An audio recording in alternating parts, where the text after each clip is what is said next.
Throughout the unending current of human history, there have been individuals who did not merely define their age, but etched their legacy deep into the stone of time. Alexander the Great, 356 to 323 BCE, was one such figure. From his birth in Pella, the capital of the small kingdom of Macedonia in northern Greece, to his untimely death in Babylon at the age of just 32, his life reads like an epic, burning with ambition, marked by grand conquests, and driven by a vision that stretched far beyond the borders of the known world. He was not merely a brilliant military strategist who forged an empire stretching from Greece to India in little over a decade.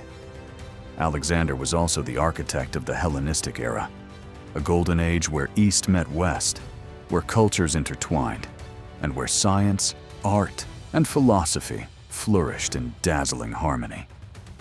Yet behind the glory of his victories, the redrawn maps, and his undying legacy, lay shadows of contradiction and mystery. On the one hand, he is remembered as a courageous monarch, always leading from the front lines, enduring hardship alongside his soldiers, and inspired by a profound love of knowledge imparted to him by none other than Aristotle, one of history's greatest minds. On the other hand, historical records speak of moments when he succumbed to cruelty and tyranny, particularly in his final years, when absolute power seemed to corrode his humanity. Who was the true Alexander? A visionary ruler or a ruthless conqueror? A man of destiny or one consumed by obsession? His mysterious death at the height of his power, within an empire that lacked a clear successor, remains one of history's enduring enigmas, fueling endless speculation of illness, betrayal, even assassination. Alexander's campaigns reshaped the known world, bringing Greek civilization to lands far beyond its previous reach, but they also sowed the seeds for conflict and the collapse of a realm built too quickly. This video will take you on that extraordinary journey, from his tumultuous early years, to his legendary battles, to the decisions that shifted the course of history, and finally, to his enigmatic end in Babylon. Together, we shall peer through the dust of time to uncover the life of one of the most complex and captivating figures in history, one whose legacy, though more than 2,000 years old, still compels us to ask, who was Alexander the Great, and what truly shaped such a legendary soul?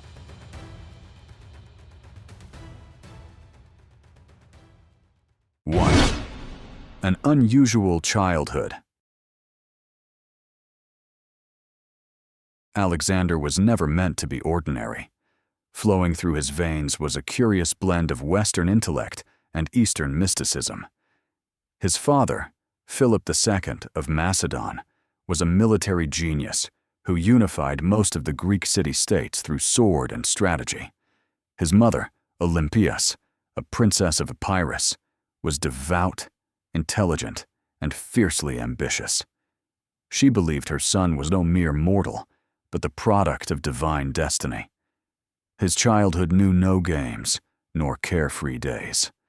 From an early age, he was taught to ride horses, wield weapons, and command troops like a seasoned general. At the age of 10, he tamed the wild stallion Bucephalus, a beast no one dared approach. His father, witnessing the feat, uttered words that would echo through time. "My son, seek a kingdom worthy of you, for Macedonia is too small." But within Alexander's sensitive soul and insatiable intellect, the fire of knowledge burned even brighter. As he entered adolescence, his father summoned Aristotle, the greatest philosopher of the time, to serve as his tutor. Under Aristotle's guidance, Alexander studied philosophy, geography, medicine, Homer, Achilles, honor, and immortality. The young prince once declared, "My father gave me life, but Aristotle taught me how to live it with meaning." From an early age, Alexander bore within him two worlds, One was his father, cold, commanding, a symbol of might and conquest. The other was his mother, immersed in mysticism and divine purpose. Between these extremes, he forged a singular identity, half reason, half legend. It is no coincidence that Alexander believed he was chosen. A silent certainty lived within him, that he was born to do the extraordinary. And that belief, over time, grew alongside him, driving him ever eastward, towards lands that had never heard his name, but where destiny already waited. In the next part, we shall witness the turning point of fate, the assassination of his father, and the moment a 20-year-old Alexander was thrust upon a blood-soaked throne. 2. A blood-stained crown. In 336 BCE, a thunderous upheaval struck the Macedonian capital of Aegae. On the day of his sister's wedding, amidst nobles and celebrated warriors, King Philip II was assassinated. The assassin struck swiftly, like lightning, and the mighty king of Greece collapsed before the stunned crowd. His blood darkened the festival grounds, and in an instant, the throne became a prize for every waiting predator. Alexander was just 20 years old, an age for dreams, yet he was forced into manhood, or be devoured by chaos. His father's death shook the realm.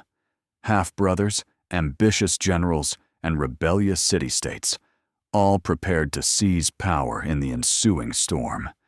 But Alexander struck first.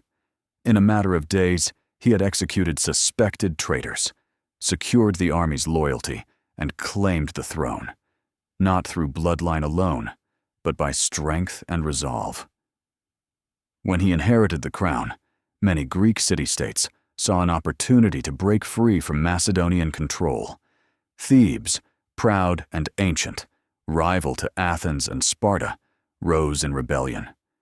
They believed Alexander too young, too inexperienced, and too weak to command Greece. It was a grave misjudgment. Alexander responded with breathtaking speed and force. He marched swiftly on Thebes, surrounding the city before aid could arrive. Once inside, he ordered its utter destruction, leveled every building save the house of the poet Pindar, showing his reverence for culture even amid fury. This was not mere vengeance. It was a thunderous warning. Any city that dared defy Alexander would face annihilation. Thebes, once a legend of Greece, was erased. From its ashes rose Alexander's unshakable authority. No city, not even Athens, with its philosophers, or Sparta with its warriors, dared oppose him. Within months of taking the throne, the young man had silenced all doubt. He was not merely a successor, he was a sovereign forged in fire, unafraid to use terror to enforce unity. In doing so, he fulfilled and surpassed his father's legacy. But Alexander would not stop there. Uniting Greece was only the beginning. With power secure, his gaze turned east, towards the vast Persian Empire. A realm of ancient splendor, vast armies, and unimaginable riches, stretching from Asia Minor through Egypt and beyond India. Within Alexander burned a relentless flame, not merely to rule, but to conquer. He sought to cross all boundaries, to leave his mark where no Greek had ever set foot. Persia was not just an enemy, it was his destiny. A chance to become not only king of Macedonia, but Alexander the Great. In the next part, we follow Alexander as he begins a campaign that would shake the very geography of mankind. His march eastward, a conquest that would forever redraw the map of the world.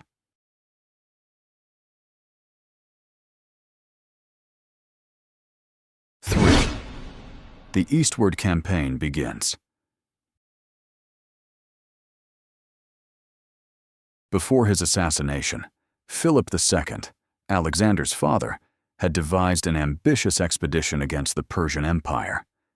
The official aim was to avenge Persia's past invasions of Greece, such as during the Greco-Persian Wars, when Greek city-states were ravaged and sacred temples desecrated.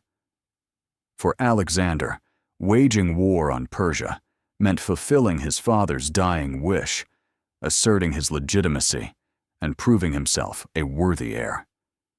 The fact that he personally led the vanguard upon setting foot on Asian soil reflected an unshakable determination to see this mission through.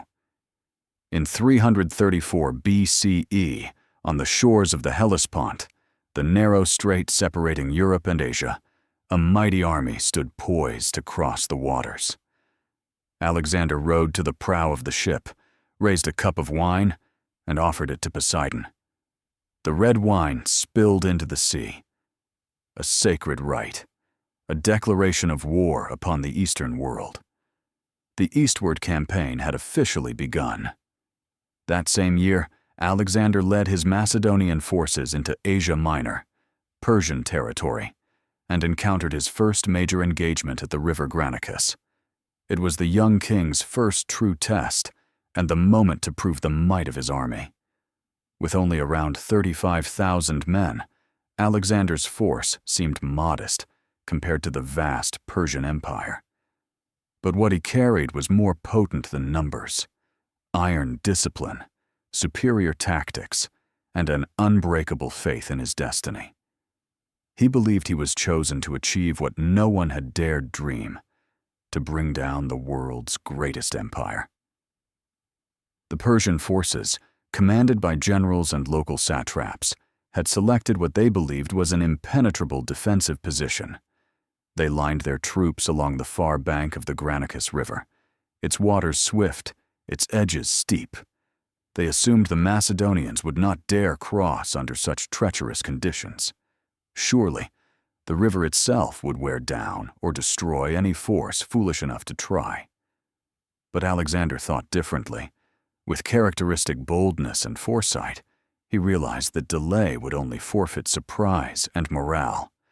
He made a daring decision to cross the river immediately under the cover of darkness, while the Persians remained unprepared for a direct assault. The crossing was chaos. Macedonian soldiers fought through strong currents, enduring a hail of arrows and javelins from the opposite bank. Yet amid this chaos, Alexander's leadership shone.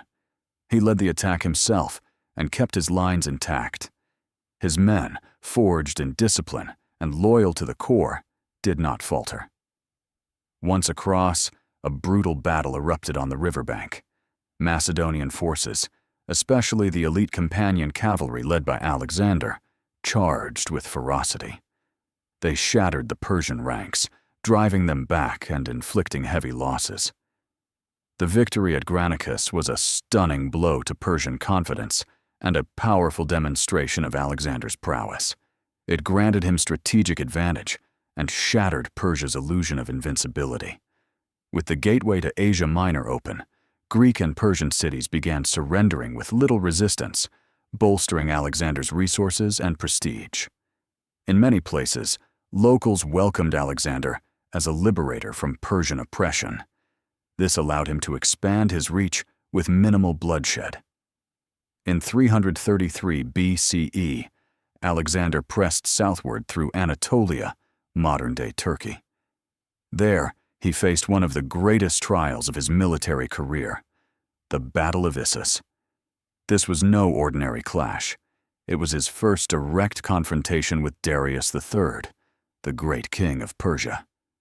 Darius led his army in person, acknowledging the threat Alexander posed. Persian forces numbered in the hundreds of thousands, vastly outnumbering Alexander's expeditionary troops. Any ordinary general might have retreated or assumed a defensive stance. But Alexander was no ordinary general. Rather than shrink before overwhelming odds, he made a bold and brilliant decision. He concentrated his elite forces, particularly the companion cavalry, and launched a direct assault at the Persian center. It was a high-stakes gamble that paid off. The lightning-fast strike created chaos in the Persian ranks. Darius, witnessing the collapse of his center, panicked, and fled the battlefield in his chariot, leaving behind his army and even his family. The sight of their sovereign fleeing shattered the Persian will to fight. Though vastly superior in number, the Persian army disintegrated. Alexander not only crushed a large part of the Persian force, but also captured Darius's family, his mother, wife, and daughters. This was more than a military victory. It was a wound to the very pride of Persia. From a mere challenger, Alexander became the nightmare of the entire Middle East.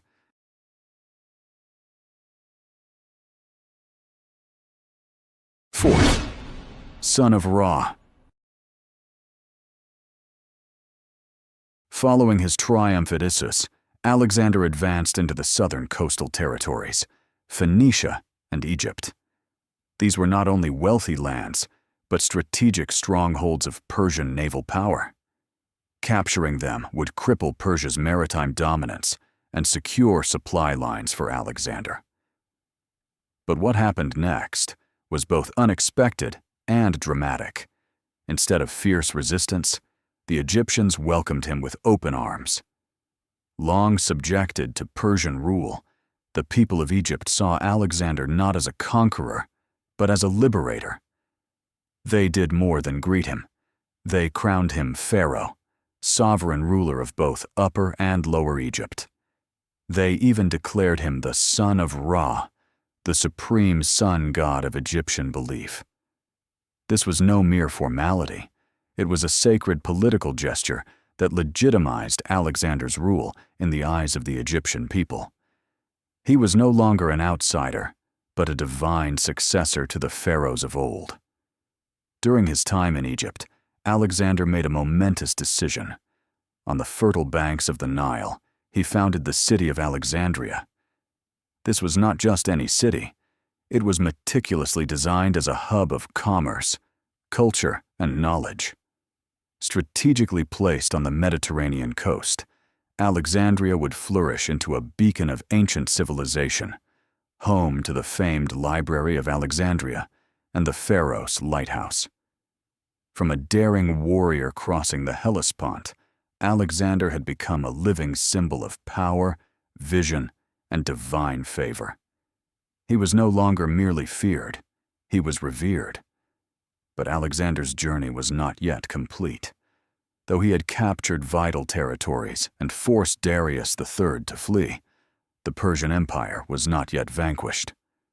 One final confrontation remained, one that would decide the fate of an empire. Next, we enter that decisive battlefield, Gaugamela, the final duel between Alexander and Darius III, known in history as the Titanic Clash of Two Worlds.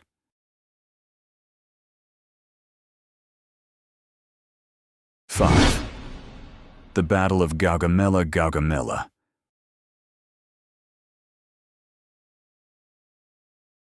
A name unknown to the Greeks, yet for Alexander, it would be the arena of destiny. In 331 BCE, two colossal armies marched towards the plains between the Tigris and Zab rivers. On one side stood Alexander, the young king with an elite, battle-hardened force. On the other, Darius III, the Persian emperor, with an army 3 times as large, including war elephants, chariots, and seasoned troops from across Asia. Before the battle, Darius ordered the entire field leveled to maximize the mobility of his chariots. The battlefield was vast and open, stretching to the horizon, a perfect trap for any who dared charge into it. But Alexander was no ordinary man. On the eve of battle, he gathered his generals, drawing tactics in the sand and calculating each maneuver like a game of life and death. At dawn, astride his war horse Bucephalus, he surged to the front, just as he always did, to ignite the fire in his soldiers. The battle began. Darius launched a full assault on the Greek center, using elephants to break the ranks. But Alexander swiftly redirected his forces to the right flank, shattering the Persian formation with a sudden counterattack. Chaos spread through the Persian lines. At that moment, he charged directly into the center, where Darius himself commanded. Darius fled. For the second time, he abandoned his throne on the battlefield. But this time, Alexander would not settle for victory alone. He ordered a relentless pursuit. Darius's entire retinue was captured. The royal treasury fell into Macedonian hands. And one by one, the great Persian cities, Babylon, Susa, Persepolis, opened their gates to him. Persepolis, the splendid capital of the Persian Empire, was reduced to ashes in a single drunken night and a fateful decision. Some say it was Alexander's fury at Persia's past transgressions against Greece. Others believe it was a ritual ending to an era. Whatever the cause, the flames that night extinguished the last vestiges of an empire that had ruled Asia for centuries. From that moment, Alexander was no longer merely a conqueror. He was the ruler of a new world, an empire never before seen on the map of mankind. But he was not content. To the east lay distant lands and a peoples who had never heard his name. And the fire in Alexander's heart, the fire of one who never knew enough, still burned brightly. In the next part, we follow his path to the edge of the ancient world, where he would confront the limits of human endurance.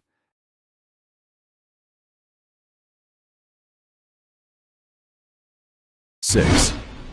The mysterious East.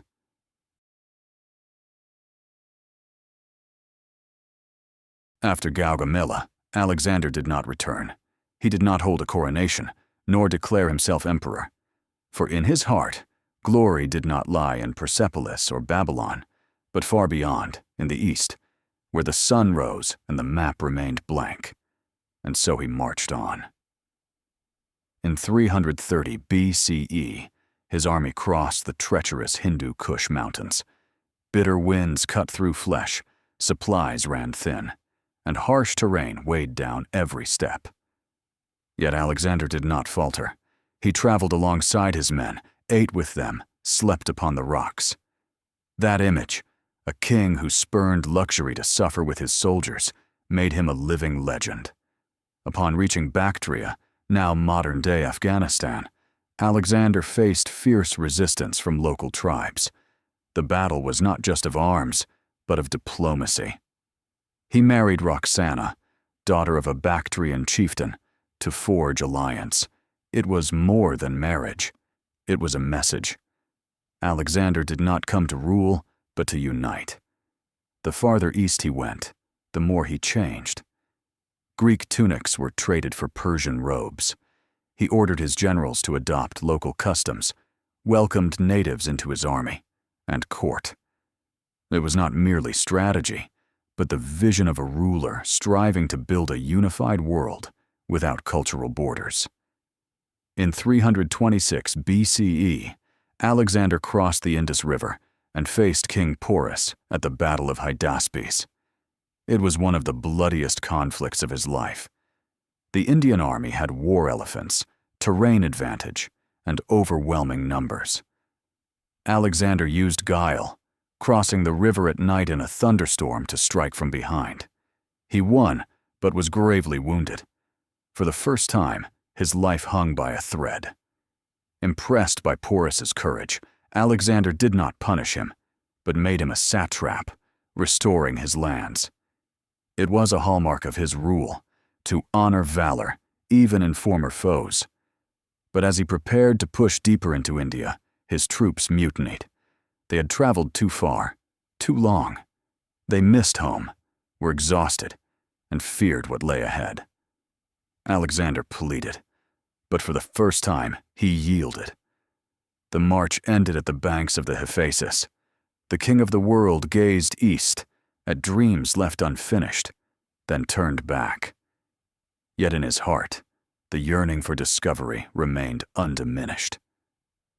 In the next part, we witness the final chapter in Alexander's saga, when glory reached its peak and fate began to cast its shadow.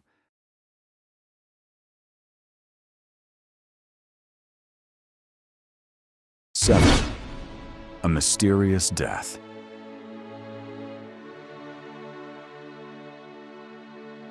In 323 BCE, after more than a decade of war, Alexander returned to Babylon, a prosperous city along the Euphrates.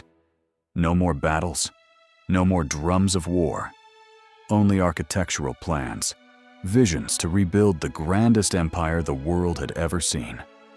His ambitions burned bright. He dreamt of pushing westward, conquering Carthage and Rome. He envisioned a trade network linking the Mediterranean to India. He planned to create a noble class of many races, Greeks, Persians, Egyptians, feasting at one table. Alexander did not crave domination. He dreamed of unity. But destiny struck. On a sweltering summer night, after feasting with his generals, Alexander felt a sudden pain. A fever raged through him. His body writhed in agony. For 12 days, his physicians stood helpless. They could only watch the greatest man of the age slip into delirium. Some said it was malaria, others typhoid or hepatitis. There were whispers of poison, by a rebellious general or by an enemy no one suspected, one of his sworn loyalists. Strangely, Alexander remained lucid until the end. When asked, "To whom will you pass your empire?" he gave only 2 words: "To the strongest." And then he died. No fanfare, no named successor, only silence, like an invisible blade severing an unfinished dream. Alexander died at the age of 32. After his death, the empire fractured instantly. His generals, the Diadochi, vied for control, carving up lands won through blood and belief. None could become a second Alexander. His body was placed in a golden sarcophagus and taken to Egypt, where the people still revered him as divine. Yet to this day, his true tomb remains lost. And so, the legend of Alexander has never ended. For he was not merely a man of history. He was the eternal symbol of human ambition, of the question mankind still asks: how far can one soul go?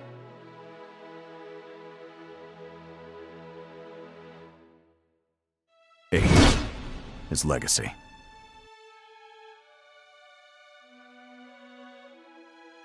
Alexander lived only 32 years, but in just over a decade of rule, he achieved what millennia of history had never dared to imagine. He united a vast world under a single crown, by sword, by mind, and by vision. He was not just an undefeated warrior. He was the seed of a new civilization, the Hellenistic world, where knowledge, art, religion, and trade flourished from the Mediterranean to India, from Alexandria to Bactria, from Babylon to Punjab. The name Alexander became a symbol of power, of culture, and of humanity's yearning for unity. There has never been another Alexander. None after him could bridge east and west with his own being.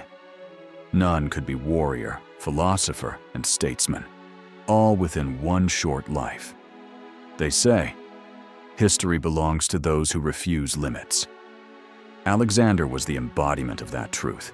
He shattered every boundary of age, geography, power, and left a question that haunts posterity. Had he not died so young, would the world be different today? We will never know, but his light, from the battlefield at Gaugamela to the burning night in Persepolis, from the fall of Persia to the halted dream at the Indus, still shines endlessly. For Alexander was not merely a man, he was a story. And like all great stories, he is immortal in the memory of mankind.